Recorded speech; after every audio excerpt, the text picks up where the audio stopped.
ഒരു ശാരീരിക മുറിവുണ്ടായാൽ അത് മറ്റുള്ളവർക്ക് കാണാം, അതിന് മരുന്ന് വയ്ക്കാം. എന്നാൽ മനസ്സിനേൽക്കുന്ന മുറിവുകളും വേദനകളും പുറമേക്ക് കാണാൻ കഴിയുന്നതല്ല.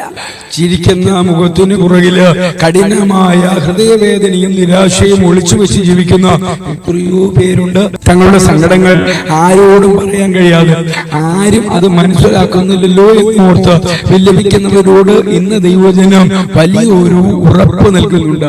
ദൈവജന പ്രകാരം പറയുന്നു, ഹൃദയം തകർന്നവർക്ക് യഹോവ സമീപസ്ഥൻ, മനസ്സ് തകർന്നവരെ കർത്താവ് രക്ഷിക്കുന്നു. സങ്കീർത്തനങ്ങൾ 34:18. ബൈബിളിലെ ഹന്നായുടെ ജീവിതം ഇതിന് ഏറ്റവും വലിയ ഒരു ഉദാഹരണമാണ്. തനിക്ക് മക്കളില്ലാത്തതിനാലും ചുറ്റുമുള്ളവരുടെ പരിഹാസത്താലും അവൾ ഹൃദയത്തിൽ കഠിനമായ വേദന അനുഭവിച്ചിരുന്നു. അവൾ ശിലോഹിൽ ദൈവ ആലയത്തിൽ ചെന്ന് പ്രാർത്ഥിച്ചപ്പോൾ അവളുടെ ചുണ്ടുകൾ അനങ്ങുന്നുണ്ടായിരുന്നുവെങ്കിലും ശബ്ദം പുറത്തു കേൾക്കുന്നുണ്ടായിരുന്നില്ല.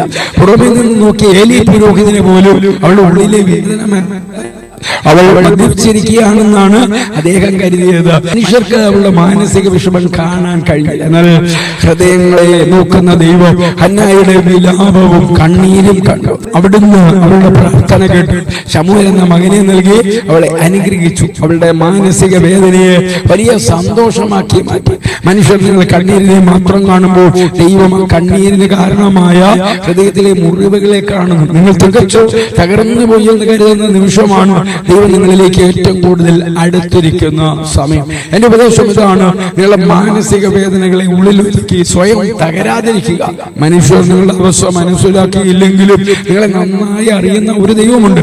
ആരും കാണാതെ നിങ്ങൾ ഒഴുക്കുന്ന ഓരോ തുള്ളി കണ്ണീരും കർത്താവ് തന്റെ തുരുത്തിയിൽ സൂക്ഷിച്ചു വെക്കുന്നുണ്ട്.